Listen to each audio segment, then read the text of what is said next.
l'idée de montrer, de témoigner de l'ancrage territorial qui entoure les activités de Florence et le rayonnement de Florence de manière générale. Mesdames et messieurs, chers et chers amis, je pense que vous savez tous pourquoi vous êtes ici ce soir. Normalement, si tout va bien, si vous ne vous êtes pas trompé de porte, vous avez été invités. Et on a commencé à parler, à présenter la cérémonie. C'est un moment rare, mais pas si fréquent que cela, parce que cette reconnaissance n'est pas fréquente. La remise de l'Ordre national du mérite à Florence Soriano-Dufny.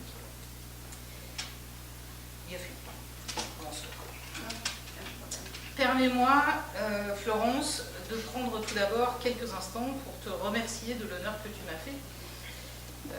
En me demandant de te remettre cette distinction, c'est un témoignage de la confiance que tu me portes et qui me touche, qui m'a touché, qui continue à me toucher profondément. J'espère être digne de cette confiance dans ce discours d'éloge que je vais maintenant amorcer.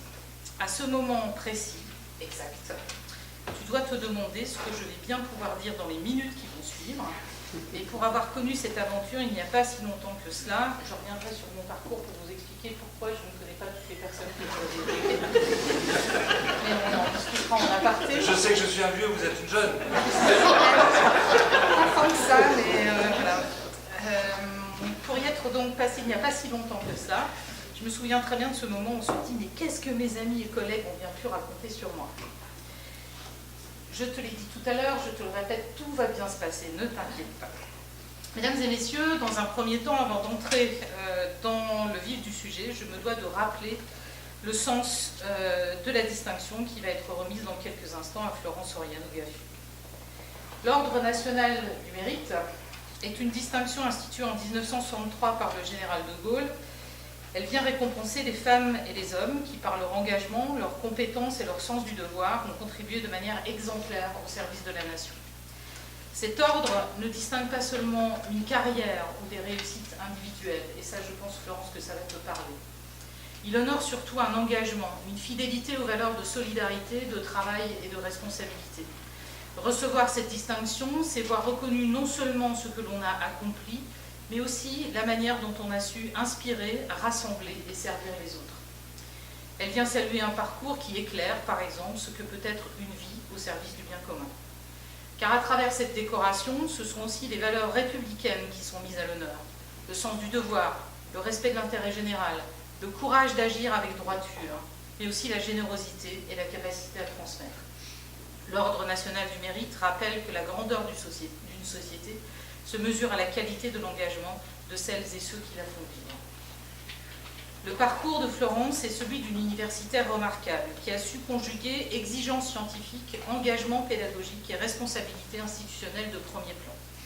Agrégée de mathématiques, docteur puis habilitée à diriger des recherches en mathématiques pures à l'université de Bordeaux et à Metz, elle s'est affirmée comme une spécialiste reconnue de la théorie des nombres. Professeure des universités et membre de l'Institut Élie Cartan, une unité mixte de recherche CNRS Université de Lorraine, elle a consacré ses recherches à des problématiques fondamentales en arithmétique, publiant dans les meilleures revues internationales de sa discipline et contribuant à former de jeunes chercheurs en France et à l'étranger. Mais ce qui caractérise particulièrement son engagement, c'est son attachement profond au lien constant entre production de connaissances, la recherche, et partage de connaissances, la formation et le développement de la culture scientifique. En poste à l'INSPE de Lorraine, elle a consacré une part importante de sa carrière à la formation des enseignants du premier degré, et ce, sur le campus de Sarreguemines, territoire transfrontalier au rôle stratégique. Directrice de ce campus depuis 2005, elle a porté haut les spécificités de la Moselle-Est et contribué à répondre aux besoins des écoles biculturelles franco-allemandes. Ses responsabilités collectives au sein de l'Université de Lorraine sont nombreuses. Depuis 2015, elle dirige le collégium Interface qui regroupe l'INSPE de Lorraine, l'ISFATES, l'Institut franco-allemand que tout le monde ici, je pense, connaît, et l'UFR Lansade pour l'enseignement des langues pour les spécialistes d'autres disciplines. C'est la déclinaison d'acronyme Lansade. Favorisant par son action donc à la tête de ce collégium la coopération entre les formations, la transparence dans la gestion, un véritable esprit de collégialité.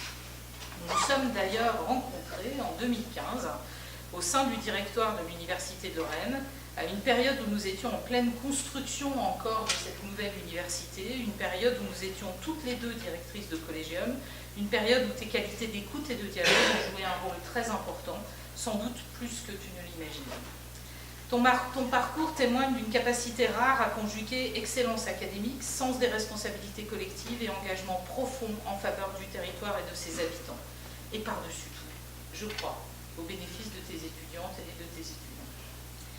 J'ajoute que la portée de ton engagement dépasse de loin ton seul champ disciplinaire. Tu incarnes à la fois une conception profondément humaniste de l'université, attentive à la fois à l'excellence académique, ou plutôt à l'exigence académique, comme j'aime à le dire aujourd'hui, à la réussite de ses étudiantes et de ses étudiants, et au développement harmonieux du territoire. Ton action au service du bilinguisme et de la coopération franco-allemande, toujours avec ce bel accent bordelais qui met du soleil dans les rencontres, a contribué à donner aux jeunes générations les moyens de vivre pleinement la richesse de cet espace transfrontalier. En intégrant la langue et la culture allemande dans la formation des enseignants, tu as renforcé les atouts du système éducatif local et préparé l'avenir d'une région qui fait de l'ouverture et du plurilinguisme une force. Ton engagement se traduit aussi dans une intense activité de médiation scientifique et culturelle, qu'il s'agisse de la création de l'exposition L'univers des nombres, de ta participation à l'opération Matin Jeans, ou encore de la sensibilisation des étudiants et du grand public à la recherche et aux sciences. Tu as toujours su mettre tes compétences au service du partage et de la transmission. Tu es également une actrice engagée du développement durable et de l'égalité, responsable de la cellule Égalité, Diversité, Inclusion de l'INSPE, référente pour le label Agir ensemble pour un campus durable. Tu as fait du campus de Sarreguemines un laboratoire vivant de transition écologique et sociale. Un exemple, j'en profite aussi pour le signaler, pour dire que ces questions sont traitées à l'université, bien loin des représentations associées à des termes comme woke ou wokiste que vous pouvez entendre par-ci par-là. Et ça, Florence, c'est extrêmement précieux de montrer que cette démarche-là, elle peut vivre au service de l'ensemble des usagers du service public sans aboutir à des dérives regrettables. Tes initiatives, notamment autour du développement durable et de la lutte contre les discriminations, sont donc reconnues et saluées, et ça bien au-delà de l'université. Ton équipe, après des semaines d'efforts intenses, d'ailleurs, c'était il y a 2 ans, je me souviens bien, parce qu'on avait parlé de tes aventures, a gagné le premier challenge Ma Petite Planète à l'Université de Lorraine, ce qui m'a poussé, moi, à faire le challenge Ma Petite Planète l'année suivante, et on n'a pas encore discuté de ce qu'on va faire, toi et moi, cette année, mais il y a peut-être une piste. Enfin, ton engagement se prolonge dans la vie du territoire, au travers de tes responsabilités bénévoles à la tête du conseil, au sein du conseil de développement de la communauté d'agglomération Sarreguemines-Confluence et du groupe d'action locale Leader. Par ton action, tu incarnes une université ouverte sur son environnement, qui met son énergie et son expertise au service du bien commun. Florence, je vais maintenant m'autoriser à dire un peu quelque chose de la personne que tu es. Ça n'est pas un moment que tu vas adorer, tant tu n'apprécies pas vraiment être mise en avant. Et j'espère sincèrement que mes mots sonneront juste à tes oreilles. En tout cas, ils me viennent très sincèrement du fond du cœur. Tu es une universitaire de droite. C'est peut-être pour cela,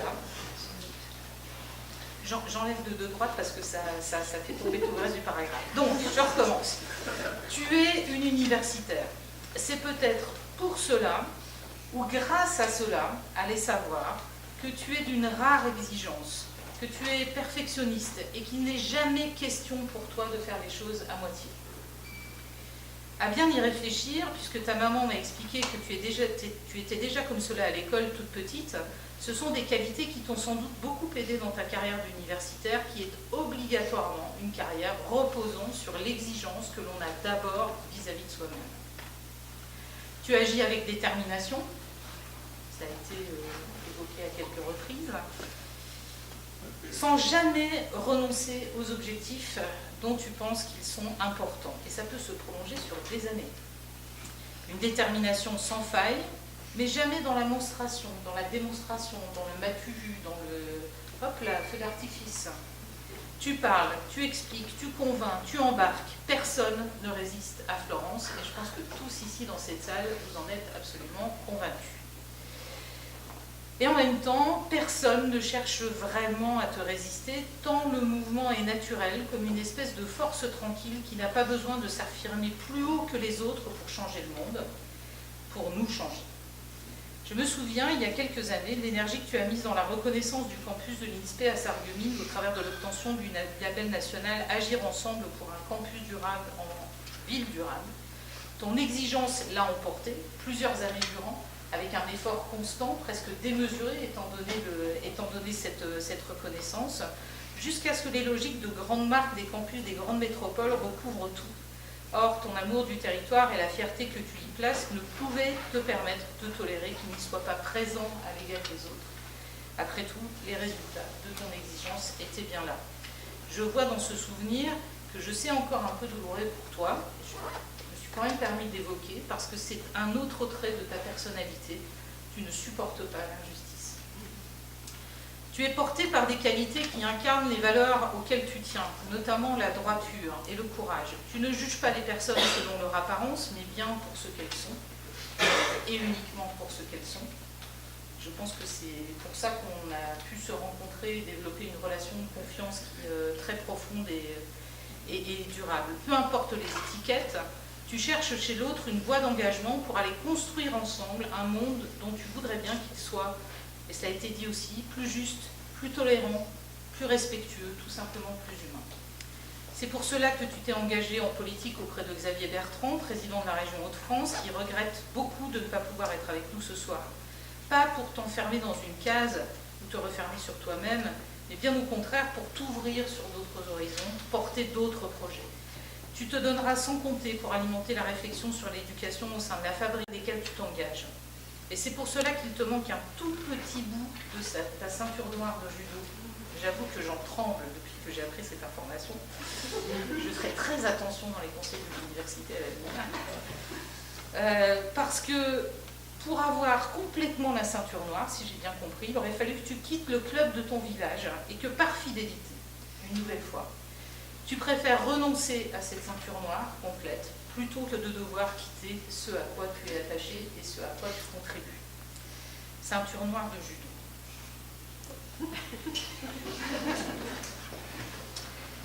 Enfin, ne t'inquiète pas, j'ai bientôt fini. Je ne peux pas conclure ce portrait sans dire quelques mots de ton amour de nos amis d'élèves. Moi qui ai la chance de te suivre sur Facebook, je suis aussi la vie des oisillons de lycée. Comme les images nocturnes des animaux qui passent dans ton jardin, un renard, de la... Tu aimes la nature profondément et la nature est probablement une des sources essentielles de ta force avec ta famille et tes proches, que je sais. Florence, pour terminer cet éloge, j'ai choisi de lire un extrait d'une fable de Jean de La Fontaine, un texte près du milieu du XVIIe siècle, Le chêne et le roseau. Le moment où le roseau répond au chêne. Les vents me sont moins qu'à vous redoutables, je plie et ne romps pas. Vous avez jusqu'ici, contre leur coup épouvantable, résisté sans courber le dos, mais attendons la fin. Comme il disait ces mots, du bout de l'horizon accourt avec furie le plus terrible des enfants que le Nord eût porté jusque-là dans ses flancs. L'arbre tient bon, le roseau plie, le vent redouble ses efforts et fait si bien qu'il déracine celui qui la tête au ciel était voisine. Je n'ai pas lu de fable de La Fontaine depuis des dizaines d'années. Florence, j'imagine qu'il t'arrive sans doute parfois de plier un peu, même si ça ne se voit pas. Je suis en revanche certaine que tu ne romps jamais. Une résistance et une fiabilité qui est précieuse pour ta famille, pour la communauté de ce territoire, pour la communauté universitaire dans son ensemble. Mesdames et messieurs, en honorant aujourd'hui Florence Soriano, nous saluons sa façon admirable de vivre son exigence en générosité, comme femme, comme citoyenne, comme universitaire, comme républicaine, un engagement d'une vie qui illustre pleinement l'esprit de l'Ordre national du mérite.